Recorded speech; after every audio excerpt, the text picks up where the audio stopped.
सावन के महीने की जो अष्टमी होती है, शिव महापुराण की कथा में और देवी भागवत में वर्णन मिलता है। देवी भागवत में और शिव पुराण में वर्णन मिलता है, अष्ट सिद्धि नवनिधि 64 योगिनी सारी विद्या नव देवी सब सावन के महीने की अष्टमी तिथि के दिन महादेव से मिलन करने आती हैं। भगवान देवाधिदेव महादेव 11 रुद्र के रूप में, 12 ज्योतिर्लिंग के रूप में, सहस्त्र नामावली के रूप में शिव उनसे मिलते हैं, उनसे मिलते हैं।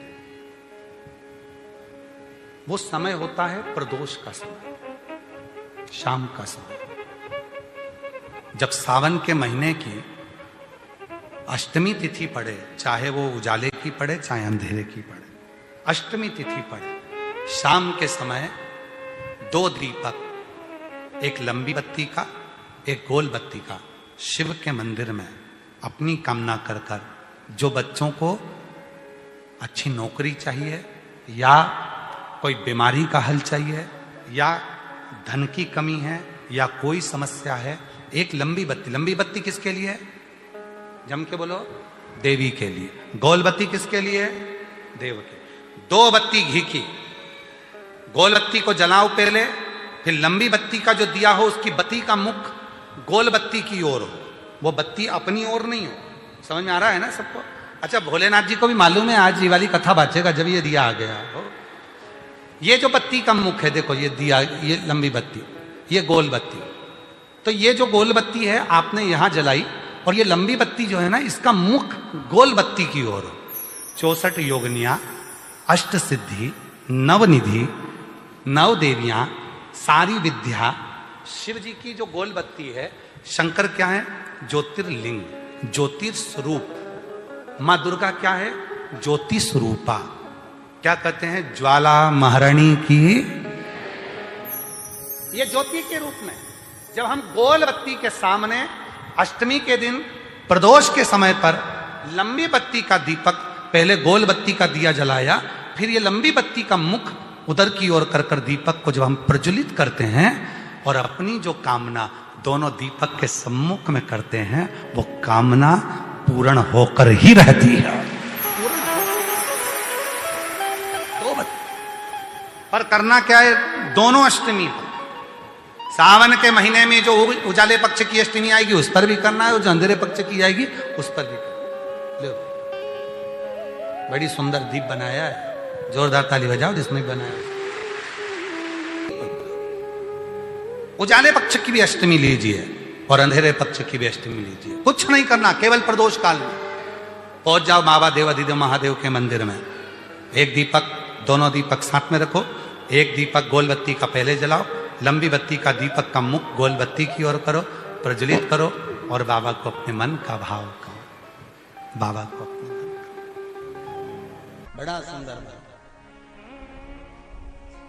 महाराज, शमी के 5 पत्ते, बेलपत्री के 5 पत्ते, बेर के 5 पत्ते। क्या क्या चीज है जरा जम के बोलो? शमी के 5 पत्ते, बेर के 5 पत्ते और बेलपत्री के 5 पत्ते।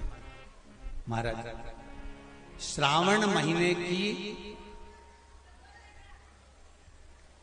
दोनों अष्टमियों में से कोई भी अष्टमी, यह भी जरूरी नहीं है कि सोमवार की ही अष्टमी थी, श्रावण महीने की दोनों अष्टमियों में से कोई भी अष्टमी को बेर के पत्ते पर लाल चंदन, बेलपत्री के पत्ते पर पीला चंदन, शमी के पत्र पर केवल कोई चंदन लगाने की जरूरत नहीं, सादा, केवल एकदम कुछ भी उसमें लगाकर नहीं, सिंपल।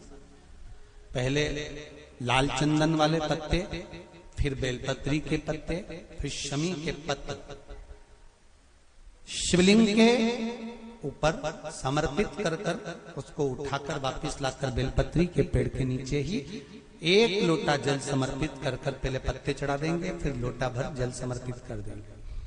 उसी चढ़े हुए पत्तों में से 5 बेलपत्र को लेकर अपने घर आ जावे और अवधूतेश्वर महादेव, कौन से महादेव? अवधूतेश्वर महादेव। ये अवधूतेश्वर महादेव कौन से हैं?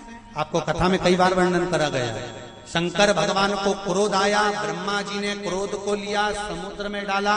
उस रूप को क्रोध का एक रूप था, क्योंकि जो मदिरा पान करने वाले होते हैं, व्यसन करने वाले होते हैं, गलत काम करने वाले होते हैं, इनको सुधार करे जाओ। जितना तुम समझाओगे ये उतना बबूला होंगे। तुम बच्चों से कहोगे गलत लड़के के साथ रह रहा मत रहे, तो और ज्यादा क्रोध करेगा, और चिड़चिड़ करेगा, और अपशब्द कहेगा। तो ये क्रोध को संयमित कर देगा। अवधूतेश्वर महादेव, अवधूतेश्वर महादेव का स्मरण कर 5 पत्तों को लेकर आइए। कुछ समय बाद जैसा जैसा समय की अनुकूलता मिले, आप किसी मदिरा का पान करने वाले या किसी व्यक्ति को वो पत्ते दोगे या प्रसाद के रूप में दो तो अच्छी बात है, नहीं तो उस पत्ते का थोड़ा थोड़ा भाग भी प्रतिदिन मात्र 21 दिन तक अगर थोड़ा थोड़ा भाग भी दे दिया जाए तो धीरे धीरे धीरे धीरे मदिरा पान, व्यसन, गलत आदतें छूटना प्रारंभ हो जाती है और वो शंकर की शरणागति ग्रहण करते हैं। महाराज शिव अर्चना, ये तो अभी अभी लोगों की थोड़ी सी सोच गलत हो गई। ये दुनिया के लोगों को ये तो मालूम नहीं है भगवान शंकर के लिए। हाँ, शंकर भगवान के पास में भांग रहती है, शंकर भगवान के पास में भांग रखी हुई होती है। शंकर भगवान का भांग का श्रृंगार होता है, क्योंकि उसको बूटी के रूप में, औषधि के रूप में लिया जाए। पर कोई कहे कि शंकर भगवान भांग का नशा करते हैं, तो ये संसार के लोगों को समझा देना कि शिव भांग का नशा, मेरा भोलेनाथ भांग का नशा नहीं। शिवलिंग पर, शंकर भगवान के शिवलिंग में 3 जगह ऐसी है जहां पर पुष्प या इत्र या बेलपत्र या सुगंधित पदार्थ भगवान शंकर को समर्पित करा जाता है तो रोग से निवारण होता जाता है। 3 स्थान समझेंगे। ये शिवलिंग जलाधारी अशोक सुंदरी का स्थान मध्य में, इधर गणेश का स्थान, इधर षडानंद कार्तिकेय का स्थान। 3 स्थान हैं जहां पर बन सके।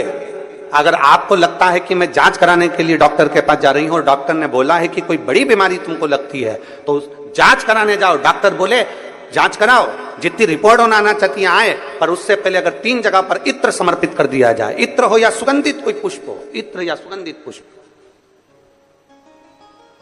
3 स्थान पर अगर इत्र समर्पित किया जाए तो वो स्थान, और इत्र समर्पित कर आप जाओ फिर जांच कराओ, मना नहीं, पर वो 3 स्थान बताएगा। पहला स्थान अशोक सुंदरी और भगवान शंकर का जो शिवलिंग रखा है उसके बीच में जो अशोक सुंदरी और शंकर भगवान के शिवलिंग के बीच में एक जगह खाली पड़ी रहती है।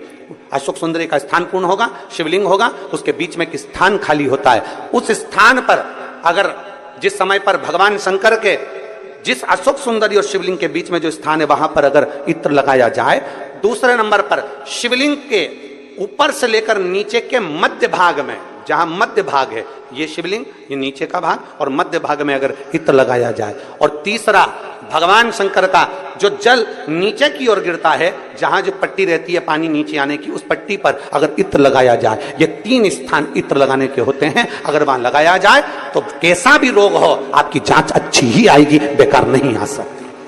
आप कितने ही करा लें उसको। एक शंकर भगवान के शिवलिंग का 3 जगह पर इत्र या 3 जगह पर सुगंधित पुष्प लगाया जाए। अब जब आप लोग अभिषेक करने बैठते हैं या पूजन करने बैठते हैं या शंकर जी के मंदिर जाते होंगे, कौन कौन जाता है शिवालय? सभी लोग जाते हो?